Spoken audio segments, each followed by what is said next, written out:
Hello, bonjour chers amis. Aujourd'hui, je vais vous montrer comment un hacker peut prendre le contrôle de votre compte Gmail en moins de 5 minutes. Tout d'abord, il faut démarrer l'outil CToolkit qui est déjà un outil intégré à Kali Linux. Après, vous partez au niveau de l'option 1, Social Engineering Attacks. On choisit 1. Après avoir choisi, on est redirigé vers ce menu-là et on choisit l'option 2, Website Attack Vector. Vous avez, il y a pas mal d'options, mais nous on choisit l'option 2.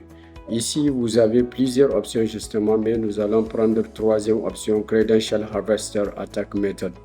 Donc c'est cette méthode qui nous permet de récupérer en fait les logins et les mots de passe de la cible en fonction du type de réseaux sociaux choisi. Maintenant, réseau social choisi. Maintenant, on prend l'option 1 aussi. Comme ça, nous allons travailler avec les templates qui existent déjà. On prend les templates de Gmail, de Google, option 2. Après avoir choisi, actuellement l'attaque est lancée. On n'attend que la victime. The best way to use this attack is username and password form file are available. Regarde post on website.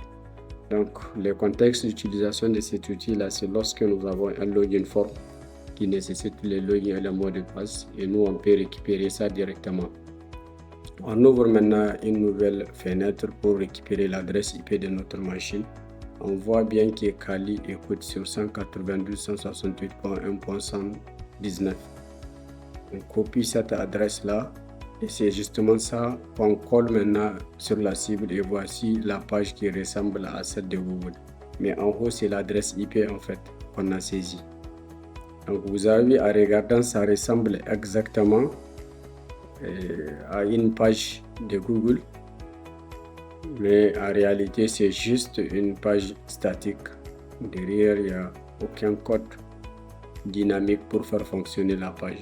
L'essentiel, c'est que l'utilisateur saisit son login et son mot de passe et qu'il valide.